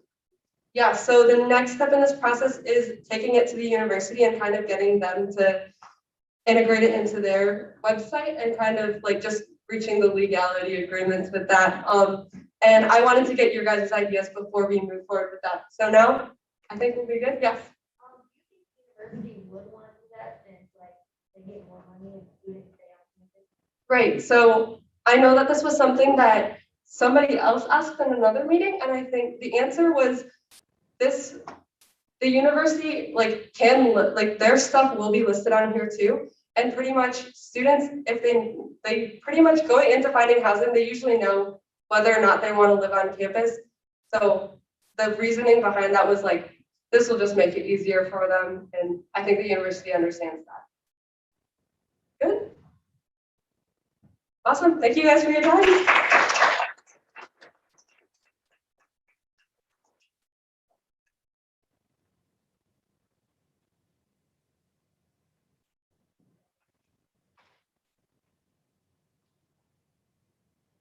right, everyone. I'm going to try to keep this quick to make sure we actually end on time. I know we didn't last joint session, and I apologize for that. So next up, we have the electronic kiosk discussion. Senators are already aware of this. For members of the House of Representatives, there is a preliminary discussion going on right now between myself and a few administrators to look into adding some electronic kiosks to campus that RSOs could advertise on. Our biggest goal of this is sustainability.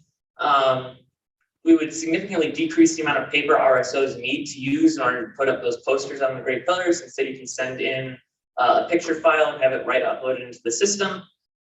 These electronic kiosks can also have solar panels attached to them to help power them during the day. They would still need to be powered by ground units at night though, but trying to find more ways to make it sustainable, and clean energy is one of them. As I'm sure most of you are wondering, what's the cost going to be? I can give you the entire cost. I'll give you every line item first, and then I'm going to give you the range of how much it's going to cost per student per kiosk per year. First of all, new kiosks like the one that's installed in Bronson Park are $30,000 per unit. Solar power can be added for an added cost of $2,000. Annual software maintenance ranges between $500 to $15,000 per year. Life expectancy of the electronic kiosk is 7 years, so that comes out to $4,286 per year. And then providing power to each kiosk would range between $7,000 to $15,000 depending on their location on campus. I do have a map with estimated costs per location. I can start passing that around as soon as I finish up here. There would also be a cost for someone to review the content and place it on the kiosk, similar to what we have right now in the Bernhardt Center. Not sure if that would stay with the Bernhardt Center or the new student center, or if that would be changing to a different individual. So those are all the line item costs, broken down, divided up among 19,000 students. If we choose to have solar panels, if we choose not to have solar panels, it will range between 63 cents to $1.81 per student per kiosk per year. And if we do have solar panels, it goes up to $1.15 to $1.91 per kiosk per student per year. We're looking at potentially adding 4 or 5 of them, so that could range $8 to $10 per year in addition in added tuition. There is a massive asterisk on that though. That is assuming that we do not receive any funding from WSA, from administration, from the Office of Sustainability, or any other external or community partners. That is extremely unlikely to happen. So these are the maximum costs that students could be anticipated to pay. Yes. Yes. Okay, what if this is undo? What's the point of having them on at night?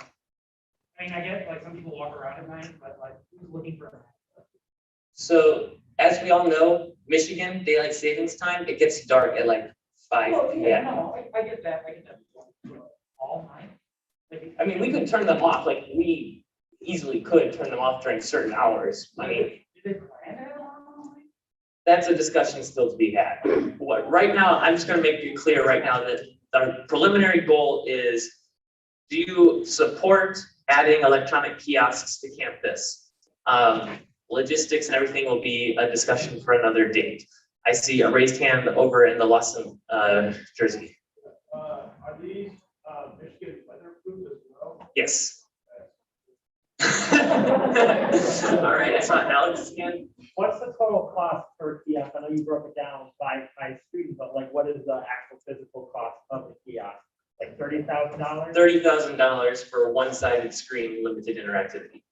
Plus whatever the Plus the electricity cost, plus the software maintenance. So close to, depending, roughly anywhere between $50,000 and $65,000. Yes, Bo. I think the code question involved whether that being on all night was included in those calculations. Oh, I believe it is.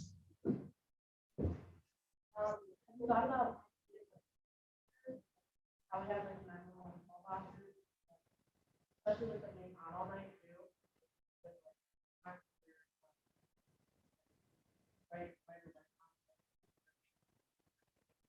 That has not been discussed yet. It is an option I can look into with the committee.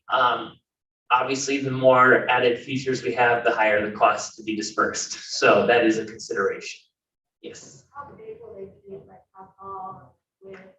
Yeah, so what we have in mind is, like, if you go through like a McDonald's drive-through, do you know how they have their electronic menu signs, something like that? Besides sustainability, I guess what are the motivators for changing the grid pillars to electronic signs? Yeah, one of the great pillars are also an eyesore on campus. They have continued to be, it's one thing that a lot of people have expressed dislike in how it makes our campus look. Also, not all of our great pillars are placed in ideal spots for foot traffic. For example, there's no, I guess, so advertising space down by Miller Auditorium, for example. For any student who parks in that parking garage and commutes to, say, Dalton for music classes and then leaves, they're never going to see anything. So with campuses, sidewalk design being revitalized, especially in the whole Sanborn Plaza from Sanborn up to Heineke, we figured this would be a great time to start looking into adding these features for students. Michael. So will you just be replacing those pillars, or are we adding more than how many pillars do we have? We are looking at a combination of those. We might be taking one or two of the pillars out, but the idea is not to remove all the great pillars, it's to supplement them. Your primary motivator is to reduce people who say no how these things. Do you have any idea what the environment of the city is? We do not. So is this like, is this supposed to be a more sustainable option than two pillars? Yes. Okay. It's like, back to the, I don't know. That just seems like. I would agree with that. I can't, unless it was like the map thing, which I like that idea back there. Are they gonna be? They are not. They're going to be revolving, like a slideshow, revolving images. Would there be a fee for RSOs?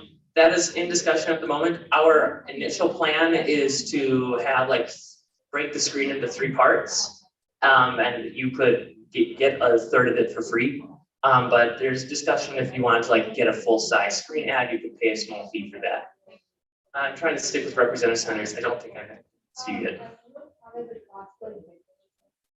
So the kiosk that we're looking at to getting claimed to be vandalism proof, there's a space between where the actual screen is and there's protective shielding. Obviously that is a concern, and that's a really hard variable cost to account for depending on how much damage is done to it.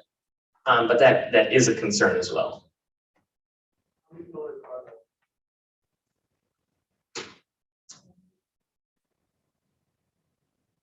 8. You haven't used all 8, and you downsized to 6 or 4. We probably could. Are there any other? Yes, I don't think you have asked the question yet. Are you gonna, you might be planning for like a wired kiosk, like drilling all the lines across? Yes, that is already accounted for in that cost. Since you're having the student center being rebuilt and we're gonna have those slideshows in the student center, why not just partner with them and put RSOs on? Yeah, that's an excellent question that was brought up in committee as well. The idea is the student center is a wonderful resource for those in it. But if you never go into the student center, you're never going to find out about anything. So this is a great opportunity for anyone who is simply walking to class or walking to dinner or is commuting onto campus to be able to see things, to stay engaged on campus without having to go into a building to find out what's going on. Alexis. Yeah, I was gonna say as a former commuter student, I commuted for 2 years and I was in the forms like CAD and WSA, obviously. I find it's super accessible for me as someone if I was living at home, say 40 minutes away, I don't have to come to campus to poster for my event. I can just send a digital file and then I know it's there on campus. I also think it's accessible for organizations that only operate in a hybrid capacity or in a virtual capacity, because if they're not on campus, there's no way they're reaching the on-campus student population. Thank you very much. Yes, Lila. What is the process? I guess what is WSA's position in this? Is this something that like we would be considered passing as a bill? Is this something I add funding to? Like, what is our role as WSA? Awesome. So our role would be, well, as I said, I'm working with administrators right now. If WSA agrees to support this, it originally go into an MOA, into what we're trying to work on together. And in the future, we would, my goal would be to have WSA fund some portion of this. Would that be a separate MOA or would it be like the same MOA? That would be we really don't need an MOA for that. That would be coming out of the campus improvement fund, which would be a spending. Thank you. Yep. Dakota, last question or comment, and then I'm going to need to take an informal vote before I go back to administrators.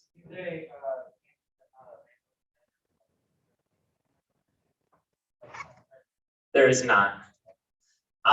So I guess my question for you is, if you are in favor of continuing going down this road, not saying that you fully approve of it or deny it or saying we should fund it or not, but if you think that we should consider looking into this more, and look into actually adding them to campus, could you please raise your hand for me?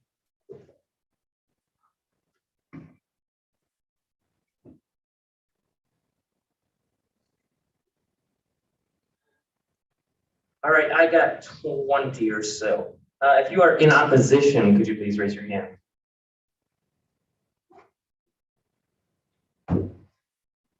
Eight, thank you. I will bring those numbers back to administration. If you could reach out to your constituents and please ask them to email me with their opinions as well, or the Western Herald and I are currently working on an article to go out about this.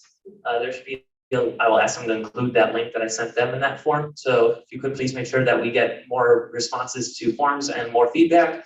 As I'm sure you can understand, roughly 30 students out of 19,000 is not a great sample size to make a decision for roughly $60,000 worth of funding for Kiosk. So we are really trying to get as much feedback as possible. I appreciate your time, and for that, we can move on in our agenda.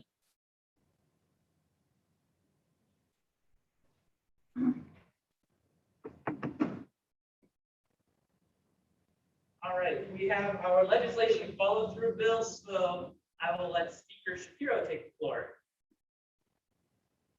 Okay, everyone. Generally pretty quick. So we have an issue in the WSA with stuff not getting completed. Like we'll vote on a piece of legislation or bylaw changes or something like that, and then it never sees the light of day, which sucks because we voted on it and it should see the light of day. So very simply put, I can't talk right now. This just forces whoever makes legislation, I'm going to use forces because it is to designate people to do stuff about it. Like, so for this one, for instance, as an example, these 4 people are people who could do something about it, but one of them has to, or they all do it together. And this would amend, I believe, the bylaws to say, so it would go from, let's say, about we were from this,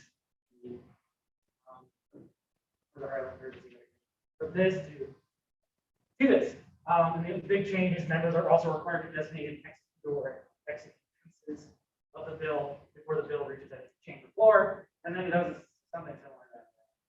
But it's unclear which committee chair should execute the legislation. This means the pro tempore of the Senate may be written in as an executor or executrix. Senate pro tempore of the Senate will then evaluate the bill and execute the bill or sign it. Chair to execute the bill. Discretion. This is just changing like this wording. Like there's already had the speaker pro tempore's discretion. Like if there isn't someone who is like obviously the person to do something about it, then my position would be written down as someone as the person to do something about it. Very simple, very easy. I will now entertain questions. I'm not seeing any, which is great. That means I did a good job, which is cool. So I guess vote. Discuss it. Any discussion points? I think it's cool because I wrote it. I think it's also pretty cool. I'm a big fan of like action items and tasks and assigning people things. I think this does this as an entire organization and puts the responsibility on people to make sure something causes and it causes it for you. So I think you could have done a really great job. Thank you. I appreciate all that. That's really raising the ego right now. I really appreciate those kind words. Anyone else? Oh, there you go. Again, I really like this too. It's something we need. It's something we lacked for years. I've been here. I've noticed lots of bills that fall through. I have a question to it. Yeah. Are we gonna put this all into like a Google Doc somewhere or a Google file where we can actually see it and these people in the cabinet are going to be able to see like, all right, this here is my path I have to follow through. Right, yeah, so I feel we could write something hard into this, like if we want to start making changes to it, that's fine. My idea was that the president's cabinet, or the president probably would enforce it, like you were assigned this, or the speaker, or whoever would enforce it. If you want to like make an amendment to put something into the bylaws that like enforces that, I'm really open to that. Open anything, you all have the ability to change my masterpiece. Do you think it's a good idea to have that, or do you? I think that can be a good idea if you, if there's enough reasonable concern that like it still won't get done, I think that's good. Yes. So yeah, that is an awesome idea. I guess my only thing would be, I would recommend instead of saying like, put it in a Google folder or something like that, put it in their transition binders. So that way, when the new cabinet members come in, it's handed to them from day one. So if you want to make that amendment, I think that's a great idea. So moved, okay, so. Not here, or I guess yeah, just added one, therefore be further resolved that article, what's that, 9, section 4, subsection A, item 2, or subsection A will have a second item. Actually, how many items are Can we add it right to that one? Yeah, I guess we can just add it to this. Yeah, so change it and then like, yeah, it's whatever wording you prefer.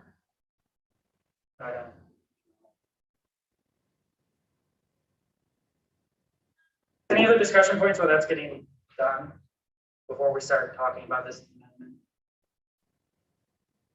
Yeah, I have a question. It's OR, isn't it? Yes, go ahead. Yeah, so in the event that the speaker pro tem board delegates it out to the committee chair, but the committee chair doesn't follow through, who's liable? Good question. You. Okay. I don't know. Maybe if you want to be.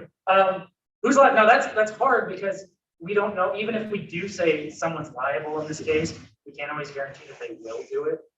Whether it's the future president who's supposed to be liable or that person. Ideally, that person who's assigned to should be liable for their own work.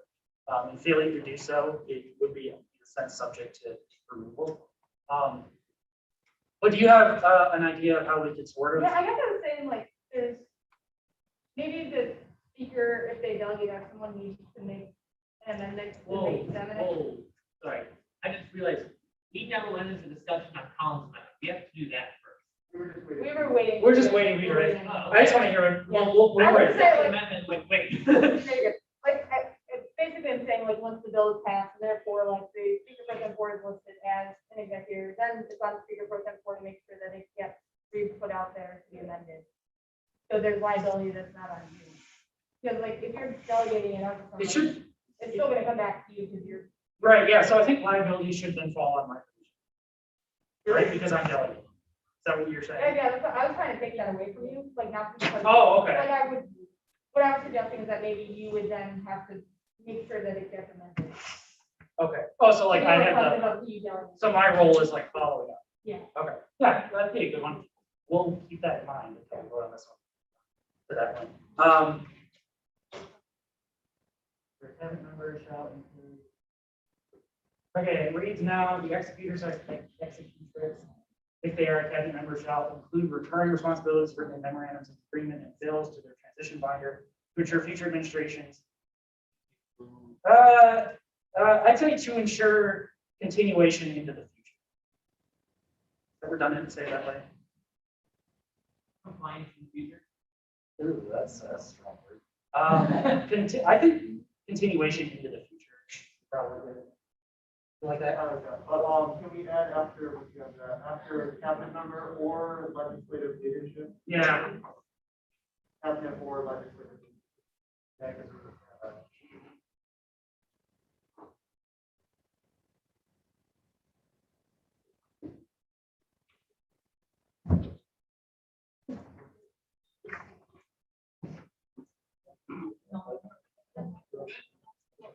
Does that look good to you? Yeah. Okay, so let's discuss this. Are there any discussion points on the amendment? Any questions on it? All in favor of this amendment, not the thing as a whole, please raise your hands. Oh, any opposition to consent? Awesome, cool. So that's in. Next one is the speaker project board. So we probably go up to the next. Designate. Oh no, wait, no, I think it would be done. Yeah. So add on to this or evaluate or assign committee members at their discretion. This maybe right here, the speaker pro tempore. Yeah, once a. Yeah, like, is there a legislator who can make this amendment? I don't know if they can. I'm just trying to see this along, No, a cabinet member cannot make an amendment. but I can't speak until you where I thought I was. Like, I guess I'm just. Yeah, you can, yeah. Yeah. I'm in. Oh, I mean, anyone can do it. I don't care. I'm just trying to get it. So moved, thank you, awesome. So moved. So it shall say, the speaker pro tempore of the Senate is then required to follow up. So cavalier. Is then required to assure completion of said task. Ensure. Right. Will be tasked with ensuring the completion of, or the execution of the bill? No, silliness.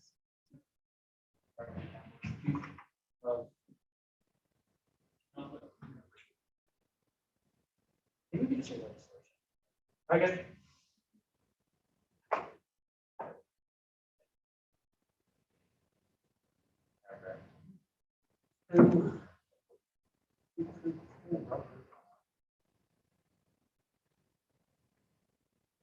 Awesome. Okay. How do we like this? Everyone okay? Discussion, questions? Word out of your minds? Word out of your minds. Gotcha. Hearing none, seeing none, the consent can be called. For a second. Everyone's so interactive. Any opposition? No, hearing none, seeing none. All right, so, Golding. Okay, so now it says, if it is unclear which committee chair should execute the legislation, the Speaker Pro Tempore of the Senate may be written in as an executor/executrix. Speaker Pro Tempore of the Senate will then evaluate the bill and execute the bill, or assign a committee chair to execute the bill at their discretion. Speaker Pro Tempore of the Senate will be tasked with ensuring the execution of the memorandum of agreement. Well, the executor/executrix, if they are a cabinet or legislative leadership member, shall include recurring responsibilities written in memorandums of agreement and bills to the transition binder.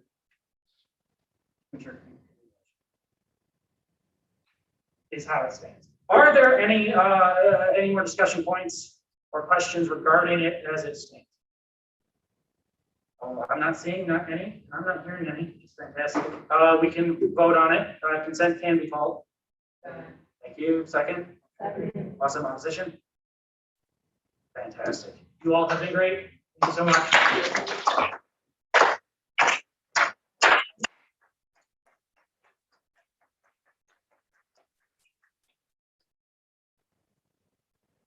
All righty, thank you very much, Speaker Shapiro, and congratulations on passing your bill.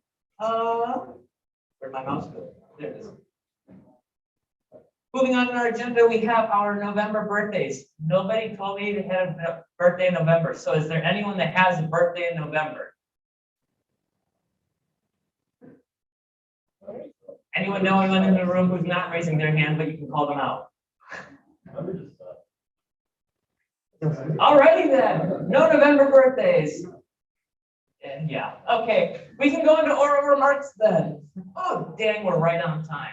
Oral remarks, anyone have anything else? All right. Do I need to come up yet? Oh, thank you. I'm a nice guy, everyone's. Hi, everyone. If you don't know me, I'm Alex. I am the VP for Political Affairs.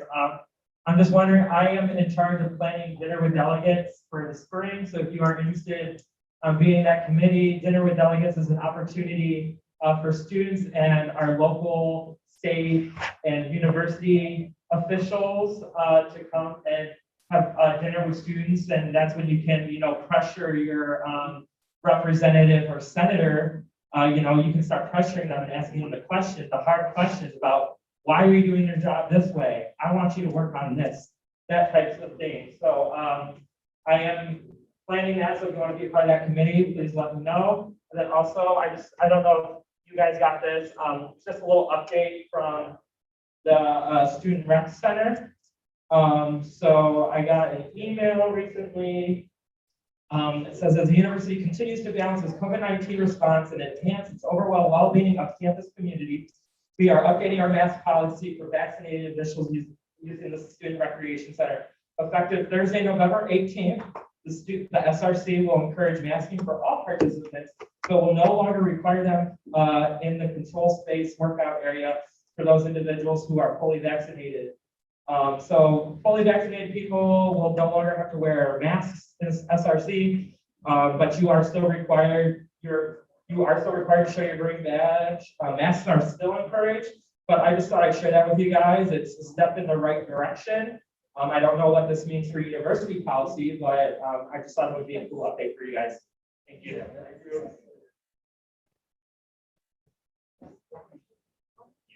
Hello. You gotta hold it really close. Hello, my name is Hello, my name is Axel Jackson Truitt. If you all do not know me, I am the Vice President of University Pride. Usually we have every month a House of the Month and a Senator of the Month. So today I will be announcing who made it as the House of the Month and Senator of the Month. So the Senator of the Month, hold on one second. I should have put this up. I think it's only because Emmanuel, you're our Senator of the Month. yeah.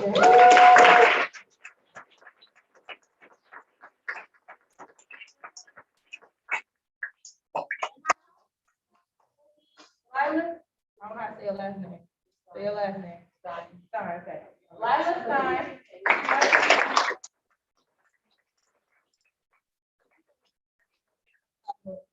But thank you both for all the work that you guys have put in for WSA, and we will be honoring you.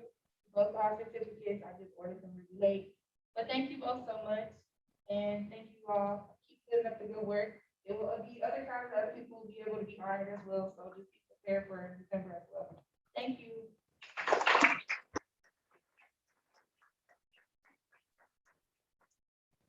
Y'all have a good night.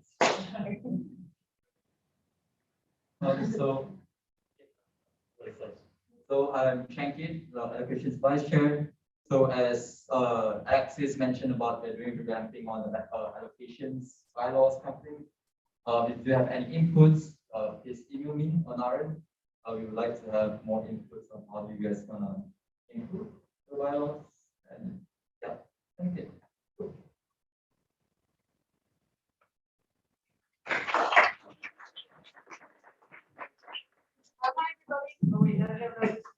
I'm gonna talk very loud. I have two updates. One is that I'm meeting on Friday with President Montgomery. So if you have anything that you would like me to talk to him about specifically, please let me know either right after this meeting, send me an email, whatever works best for you. And the other update that I have is if you are passionate or you have opinions on how GoWMU is currently laid out, they're looking for a group of students to look at the new GoWMU that they're planning and provide some feedback. So about user design, I'm pretty sure branding will be in there, just different areas of GoWMU, making sure it's more student friendly. So if you're interested in either two of those, feel free to come talk to me.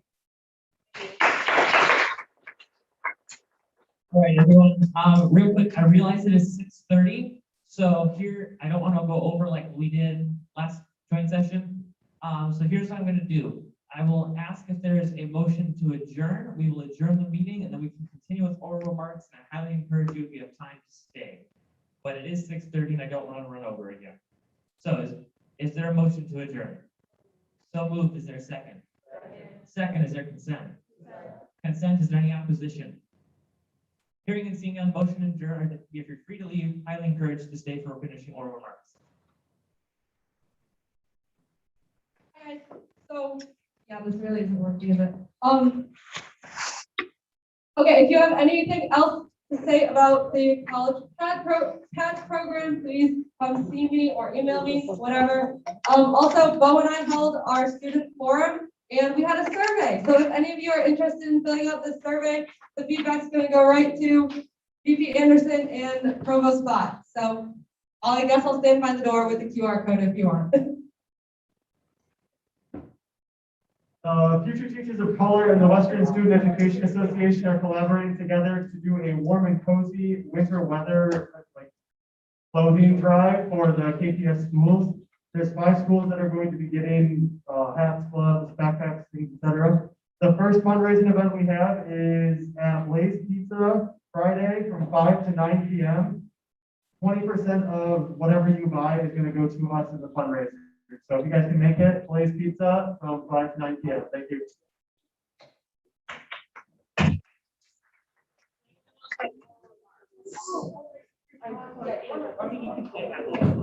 Hey, just a quick shameless little plug, the Berkeley Marching Band, which is so I represent, we are having our season in review concert in Miller Auditorium on Sunday, December 5th. I believe it's at 2 or 3 in the afternoon. I know that a lot of students don't want to go do stuff on Sunday, but I highly encourage you all to come.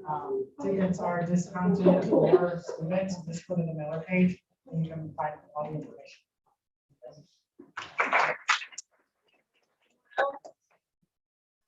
Put your placards on the table on your way out, please. Yes, if you could please leave your placards on the table, we will collect them at the end. If there are no other oral remarks, I would like to remind you that we do not meet next Wednesday. Thanksgiving break starts at noon next Wednesday, so please safe travels and we look forward to seeing you guys on December 1st. We'll get you guys updated.